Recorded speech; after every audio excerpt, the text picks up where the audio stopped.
Welcome to the DTS Fitness Education Podcast. My name's Ben McDonald, and I am here with the legendary Kelly Thorne. How are you, Kelly? Morning, Ben. I'm great. How are you? I'm great. I'm fantastic. It would be safe to say. My light over my head, but whether or not we see any shiny bits, you know what I mean? People might just have to turn the brightness down on the screen if they're watching this one. No, you look beautiful. Kelly, that sounds. Before we started recording, Kelly said, "Oh no, do you know what? The light actually, it's like a filter. It makes. I know it's like, oh, I like that, so I'm gonna keep it. I'm gonna keep that. Okay, let's go. Question number 1: Is business acumen important for trainers, Kelly? Absolutely. It's one of the top 3 for sure. It should shape where you spend your time and where you prioritize your time. So as a new personal trainer, within your first year, you're getting to know the ebbs and flows of your business, when your clients are coming up for renewals, what your renewal rate is, the time of year where you might have the bulk of your clients going on vacation, how often you need to spend time actually looking for clients, and then how frequently your clients are coming in. So if you know all of those things, it's important for you to then take the actions that you need to take in order to impact them and move your business forward. So if you know your renewal rate and you know it's an opportunity, what do you need to now do to impact that in a positive way, right? If you know you need to continually gain clients at a certain time of year, you're starting to plan that out well before you lose a handful of clients so that you never see a dip in your hours. And then from there, you should have a much more stable paycheck. What we work with a lot of our personal trainers is really being able to drill down to what do you want to make on an annual basis, on a monthly basis, in order to stay as a personal trainer and continue with this amazing career, and then work backwards from there. So if you want to make a certain amount per month, how many clients does that mean? How often do you have to see those clients? How frequently do they need to come in? All of those things are so important to first know, and then second, track and measure if you're improving on them and what you're doing in order to improve those metrics. Yeah, do you know what I think, Kelly? Like some of the stuff that you say there is really interesting, because I think that in an industry like health and fitness is a bit of a standalone industry where it's like being paid for the job that you do. It's almost like people don't like to really talk about it because they're in the business to help people. And it almost seems like a little nursery when you start talking about what would you like to earn, blah, blah, blah, blah, blah. But at the end of the day, if you don't earn a paycheck, you can't pay your bills. You drop out the industry and you move on to a different industry where you've got a stable paycheck. Right. It's something you have to talk about, right? And I think if you know what you want to make and you're making it, you're going to stay. And I think it's one of the only industries that you also have control over what you can make, right? So there really isn't a ceiling. If you take on, partner training or small group training, you have an opportunity to make, double or triple per hour, would make maybe in a one-on-one session. So there is that opportunity as you advance, as you take more education, to continue to improve your income. Fantastic. Yeah, fantastic, my mate. Okay. Question number 2. What is the lowest hanging fruit for the trainer when it comes to getting on top of their business, Kelly? I think it really is focusing in on the number of times your clients are showing up for their workouts and scheduling out their sessions. I think a lot of time we may focus on all other areas of our business, but at the end of the day, if our clients aren't showing up for the session and we're not helping them to make fitness or training a priority in their life, they're not going to be your client for very long. They're not going to renew. And B, you're not going to make the money that you want to make. So just recognizing that as a personal trainer, you're in everything else in that member's life or in that client's life, right? So it might be their job, their family, their kids' sports, Netflix, what's important to them? Why should they walk through the doors of your gym and train with you and give up everything else and make themselves a priority? And it's incredibly important at the end of every month that you're sitting down face to face, not just assuming, oh, we're going to continue on and do 2 to 3 times a week, Monday, Wednesday, and Friday for the next 6 months. We're sitting down, we're talking about the obstacles, what's working, what's not working, what do you have going on in your life? Are there work trips coming up? Are there kids events, vacations? And how do we work around that to make sure that we're keeping this training a priority and we're staying on track to, your periodized plan that we set out when we first committed to training. Yeah, I think that's an interesting point that you make, Kelly, where you talk about scheduling your clients and sitting down and being face to face and having conversations with them, conversations that may be a little uncomfortable, where it's like, hey, listen, you said you committed to 3 times a week. Last week you came in twice. When are we fitting our next training session? Those type of accountability conversations can be a little difficult for people and a little uncomfortable. But I found it interesting that Movati did some research into this, didn't they? Where what accountability from a trainer was one of the things that a client is looking for when they're employing the services or getting the services of a trainer. 100%. There's actually an interesting study that I share with my team out of UK. It was done back in 2010. And they took 3 different groups of motivated members. So the first group was just motivated. The second group was motivated, but what they did was they also supplemented their training with education. So they sent them emails, sent them some marketing on, the benefits of training. And then the third group, they actually had a personal trainer, and they ask them, when are you coming into the gym? What time are you coming in? If there's something that comes up into your life, what is an alternate day? So they really covered the who, what, where, and when.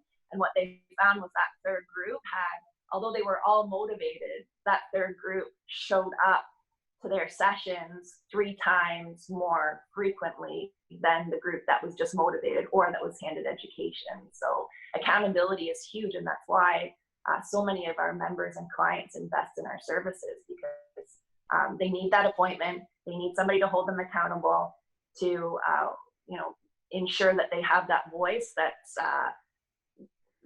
revisiting their goals and ensuring that they're making it a priority in their life. Because up to this point, they obviously didn't. That's why they invested in your services. Nice. So schedule your clients out and hold them accountable to the schedule. I like it. I like that. And you don't need to, this is not something where it's like you have to have a crazy understanding of anatomy and physiology. You have to have advanced program design. It's just being structured, organized, and speaking to your client about their life and how you can help training or utilize training to fit into their already, as you said, hectic life.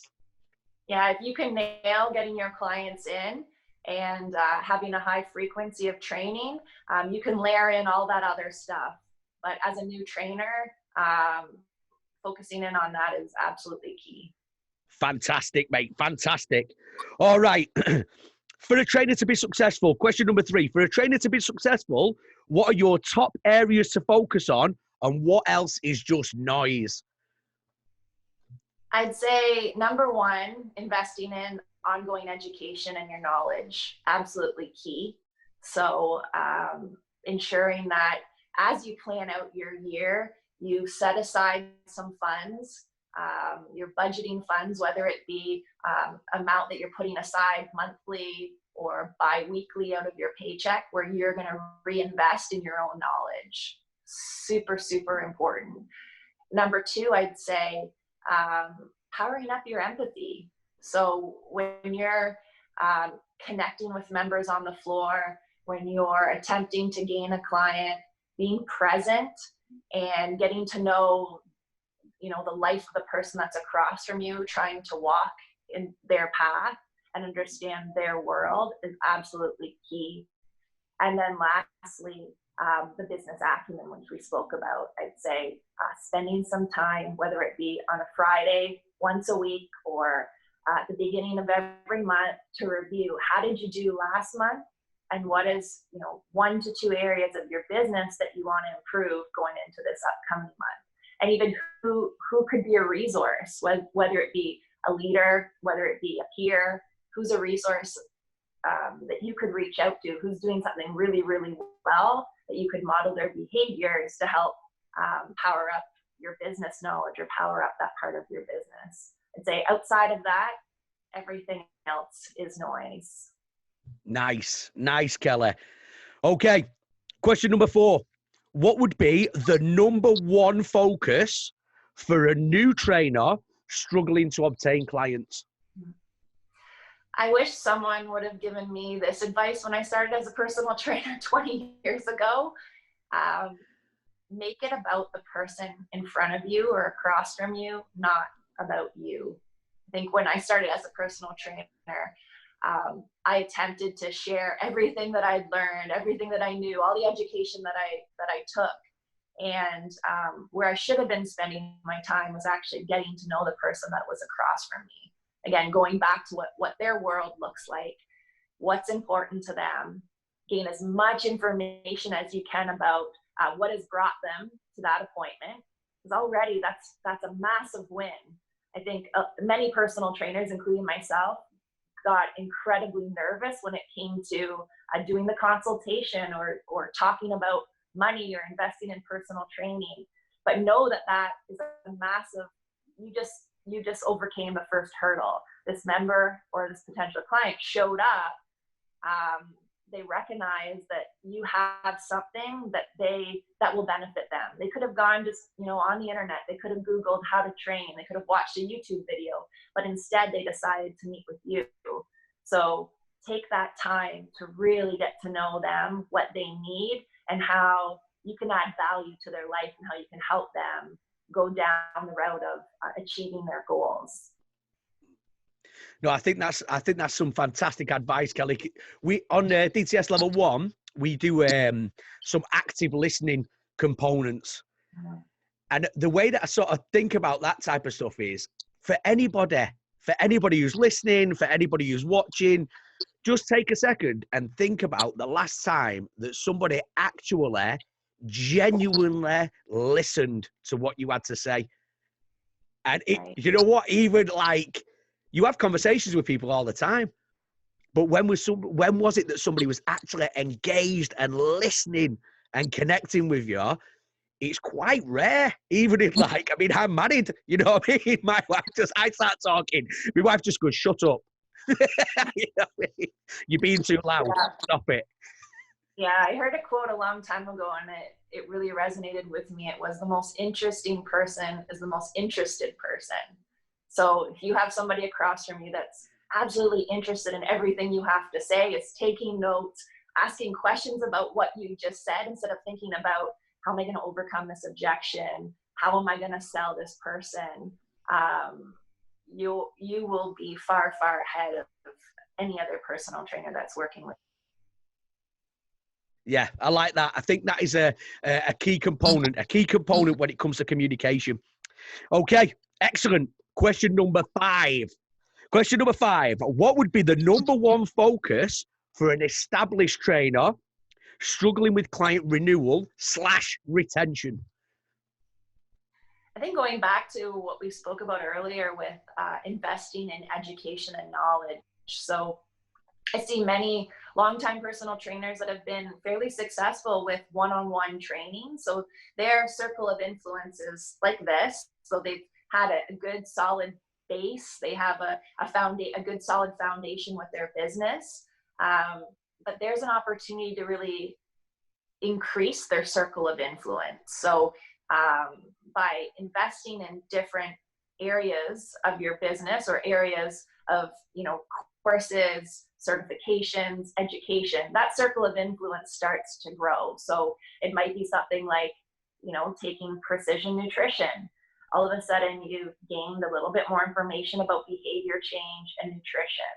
It might be, taking DTS level 1. You're learning a bit more about how to assess, right? So when you start to look to gain clients, You're learning a little bit more about how to assess and what to look for and how to really, again, add value to a member achieving their goals.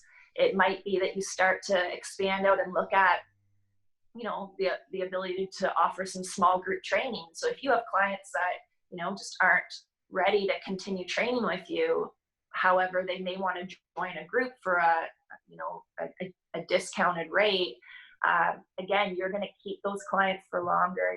Your reach is going to be much, much larger. And beside the fact that your confidence is just going to skyrocket, we see it time and time again. After a personal trainer invests in their education, attends a course, their confidence, their engagement, their motivation goes through the roof.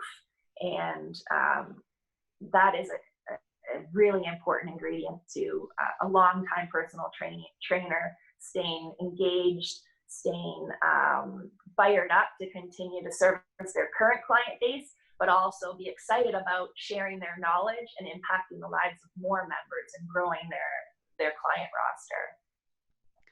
Yeah, I like that. I think it's also crazy engaging for the clients as well. Because I know when my clients would love it whenever I did a course back in the UK, whenever I did a course, they'd walk in and I'd be like, "Oh, I've got something for you today." And they're like, "Oh," they would flaming love it, you know what I mean? Because it would fire me up as well, and it would fire them up. It keep them engaged, you know?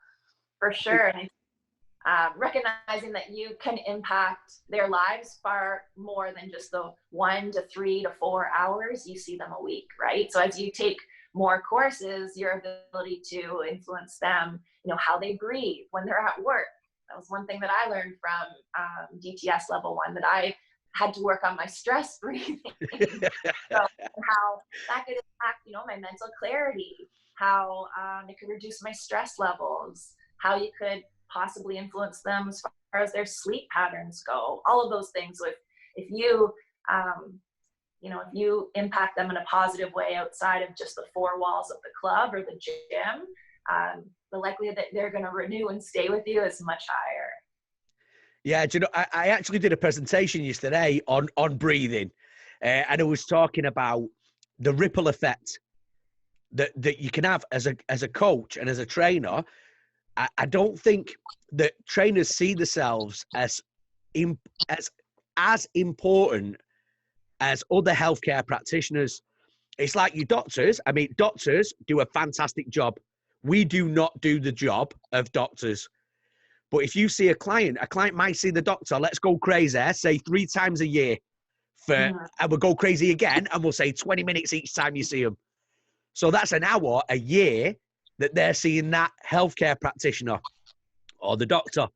For a trainer, they may see a trainer, we'll go on the low end and say twice a week for an hour. Okay. So in a week, you've doubled the amount of time that they see their doctor for. So we don't do the job of doctors, right? But we can help guide our clients along that path of health and wellness. And with that ripple effect, it's like, we spoke about like poor breathing mechanics can affect jaw structure and all that type of stuff. Sleep apnea in children. So if you've got clients who've got kids, now you've gave them a thought process where they're like, "Oh, do you know what? Actually, I've never looked at the way my child breathes." So it just, we can affect people and have this ripple effect between like them, the family, the work colleagues, the friends. Just such a big impact that people can have if they sort of believe it, Kelly. You know what I mean? Absolutely. Yeah. I think even just creating that awareness, right? Where you never even, you didn't pay attention to how you breathed in the past. So I think just even having that awareness and recognizing, you know, if it's an area of opportunity that you need to work on to improve, the first step is awareness. And if someone doesn't bring that forward, educate you, you're not going to be able to impact it. Yeah, definitely. And you know, with that question there, for established trainers, I think it always blows me away when I go into like the Movati clubs. Like I went to the Mississauga opening, and like the team of trainers that are there, they're all, and even like the people who look after the trainers, like they're all dedicated lifelong learners. You know what I mean? Out in in Ottawa, same thing.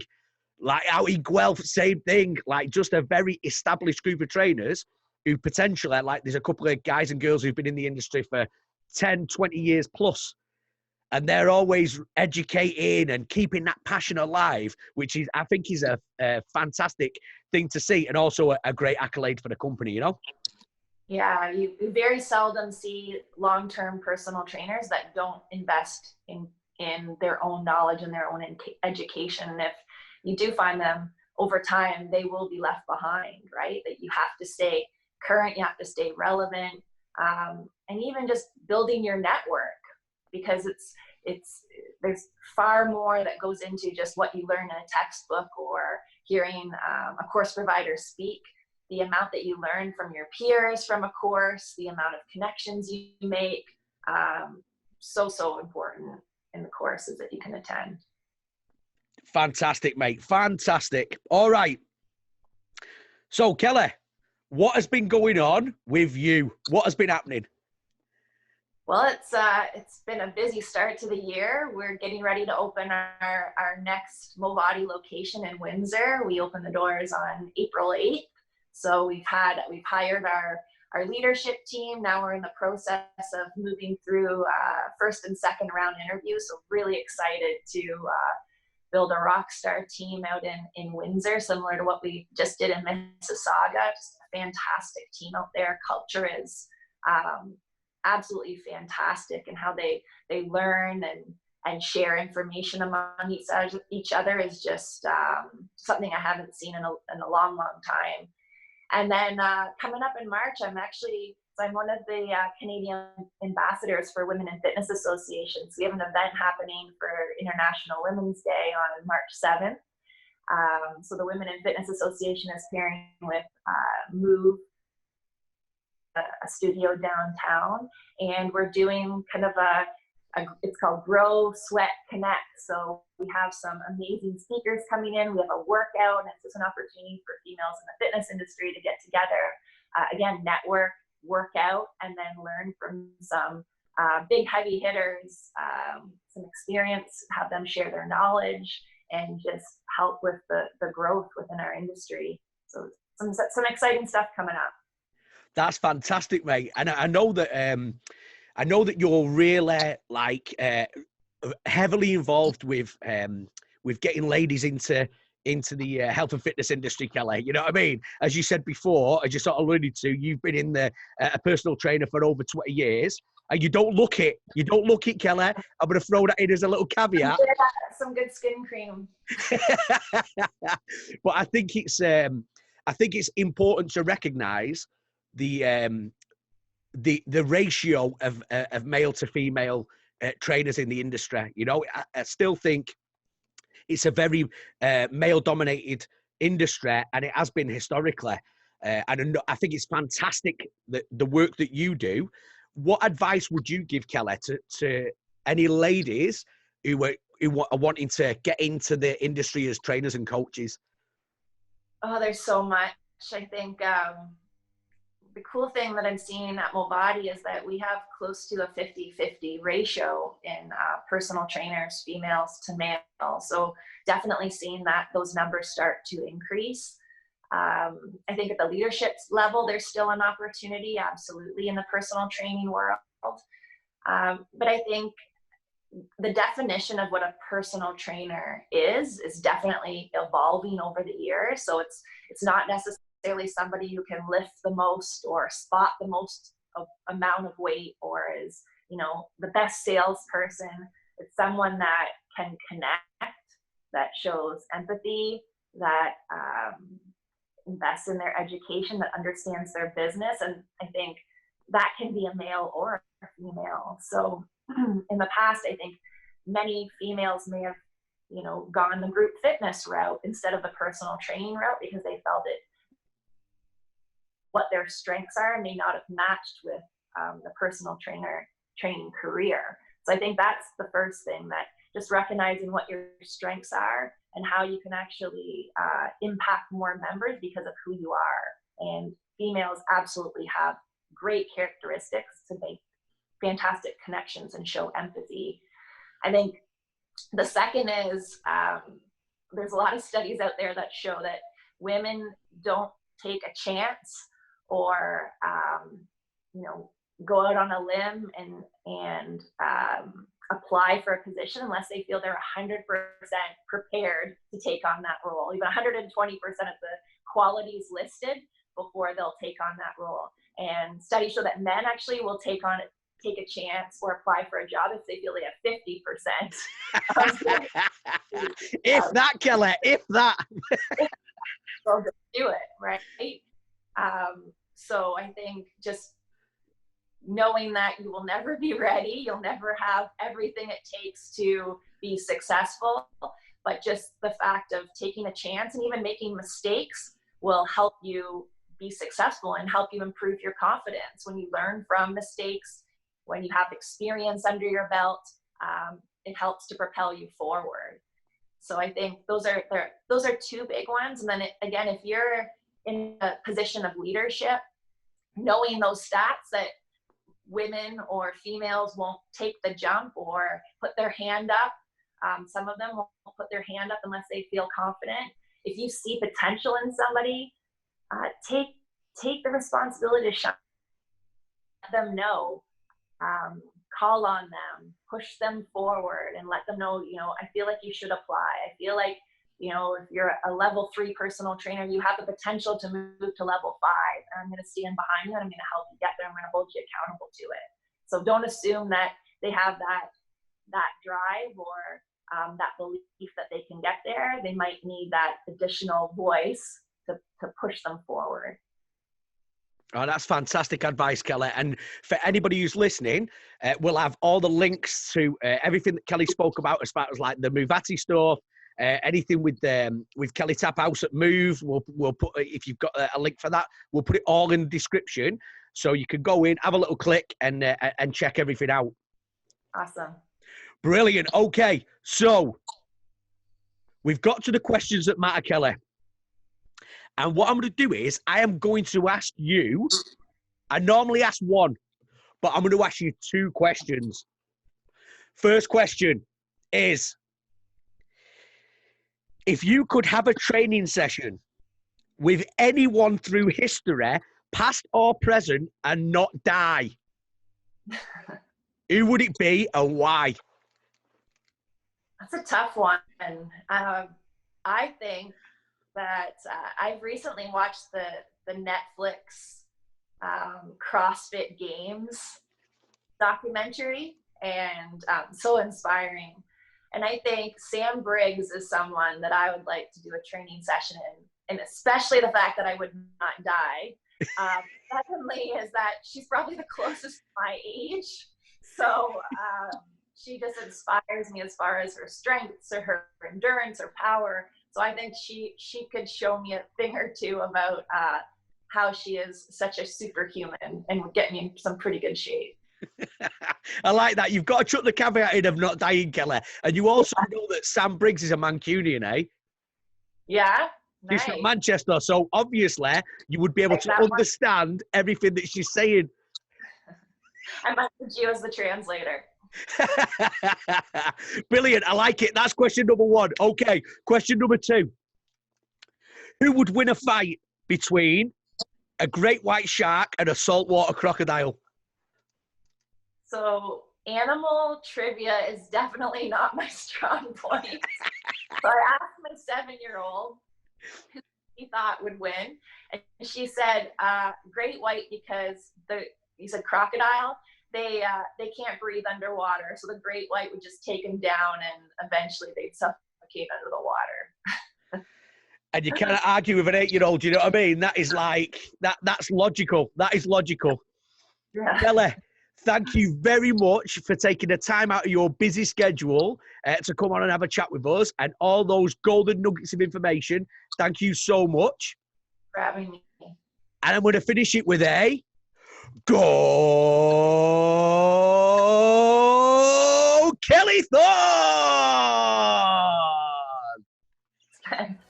Did you know that DTS Fitness Education are actually an education company? That's right. So if you like what you see and you would like a little more, go to dtsfitnesseducation.com and check out our live and online courses.